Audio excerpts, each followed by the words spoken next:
Ba't bilyong-bilyong pondo daw sa Mindanao nung Duterte admin? Bakit?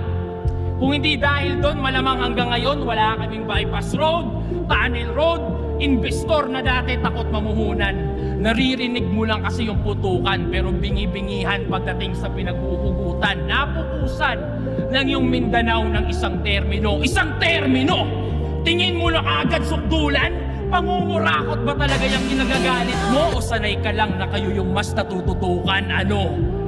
Ayaw mong maging balanse yung bansa pero panay reklamo niya sa akin na bakit yung Mindanao wala masyadong building? Tangina mo! Tinuturing na food basket yun sa atin. Preskong prutas, murang bigas, karamihan doon nang gagaling.